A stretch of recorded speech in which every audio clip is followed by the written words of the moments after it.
Vă salut! Sunt Cătălin Iamandi. Astăzi vom decupa o poză de produs în Photoshop pentru a elimina background-ul.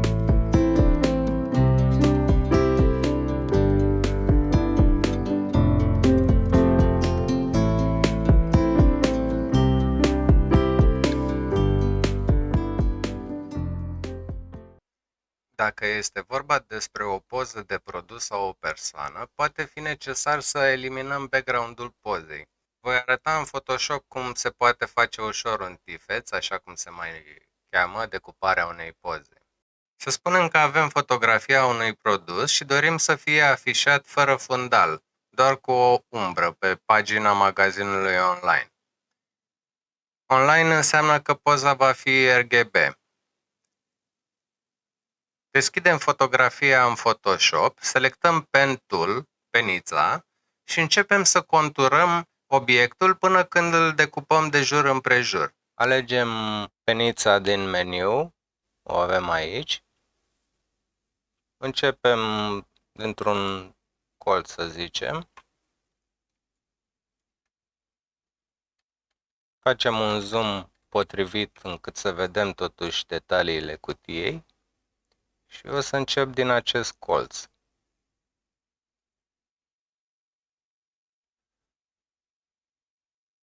Urmăresc atât cât se poate forma produsului. Voi schimba aici stilul ca să văd totuși produsul, să rămână doar o linie.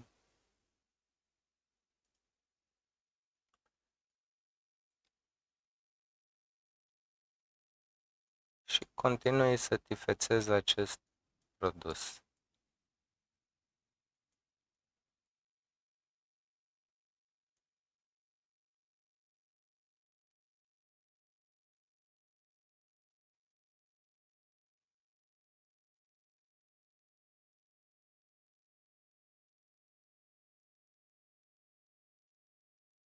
Cu Space se face mânuță și putem să deplasăm fotografia.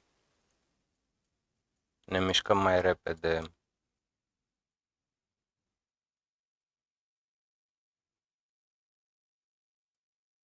Și am ajuns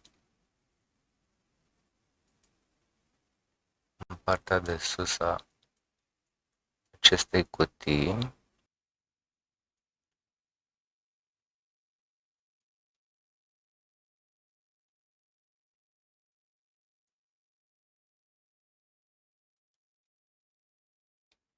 Aici voi exclude cartonul din partea de sus și voi merge pe această linie de jos.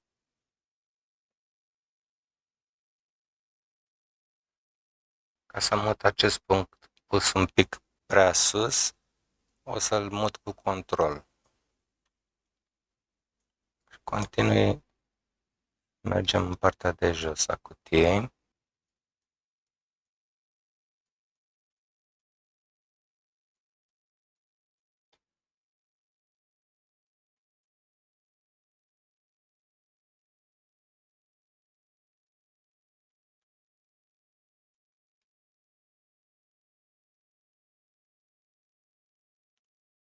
Tot la fel voi lăsa în afară o margine a cutiei.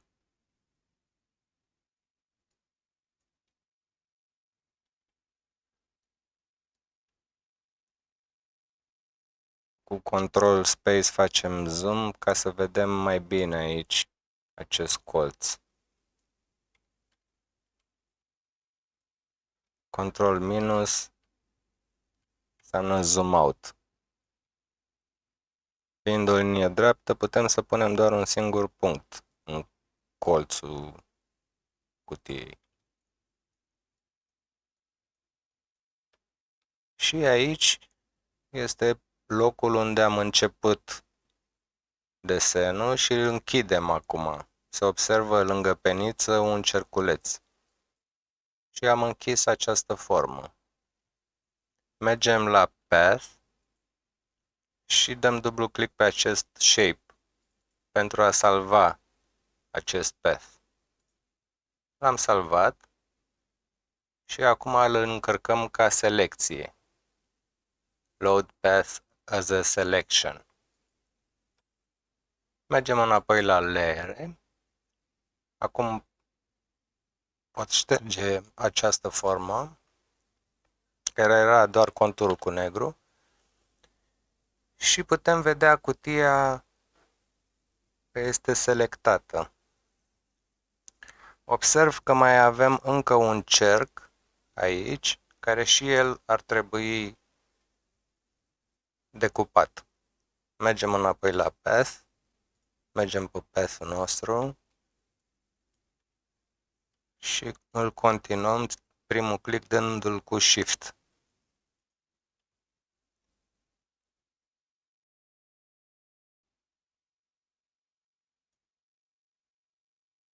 Facem și această formă. Cu Alt putem să tragem de aceste liniuțe pentru a ajusta curba să fie exact cum o dorim. Și închidem și această curbă.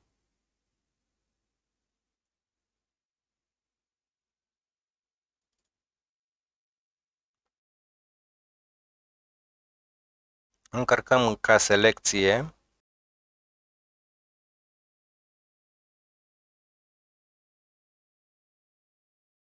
Mergem la leere. Dăm dublu click pe background pentru a-l debloca. Ok. Vreau ca să dispară acel lăcățel de aici.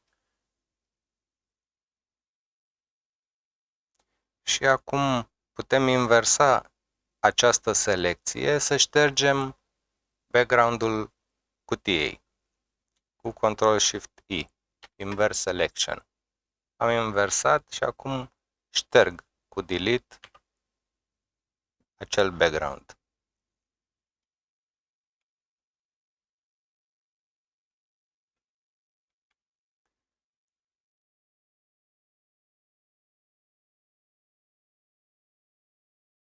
Și o să pun un background alb.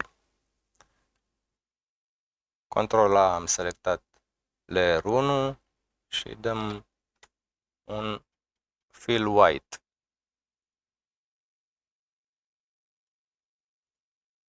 Ok. Deci acum avem cutia pe un fond separat alb.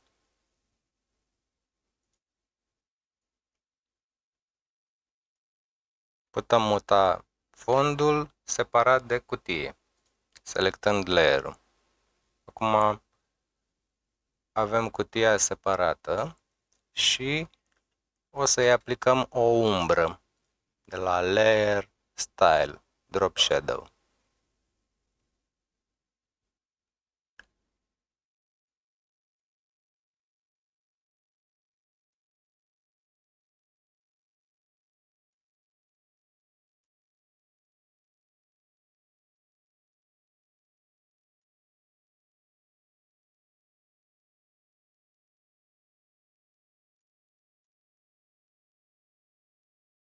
Să zicem că asta este umbra pe care o dorim. Bineînțeles, o să o facem mai soft.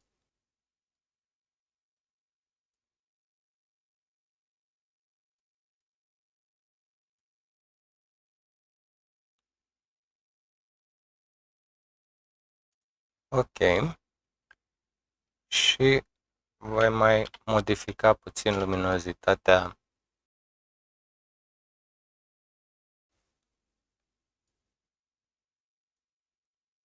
pentru a mă apropia mai mult de culoarea produsului. Și în același timp dorim să se vadă bine.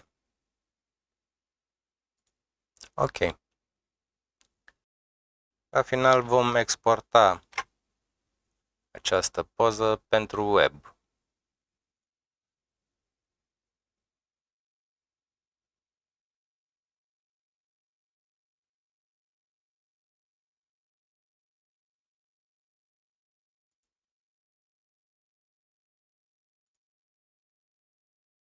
Eu o voi exporta ca JPEG.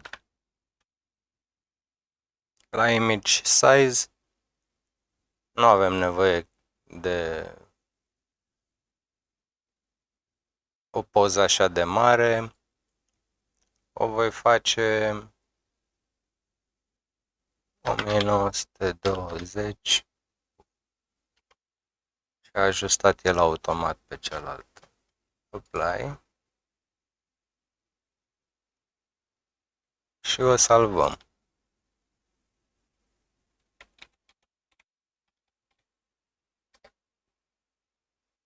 Vă felicit că ați accesat canalul meu de YouTube R-Type Evolution. Aici veți găsi conținut de calitate pe grafică și finanțe personale. Următorul episod pe grafică va fi despre logo-uri și sigle. Mulțumesc frumos că ați rămas până la finalul videoclipului și vă rog să vă abonați.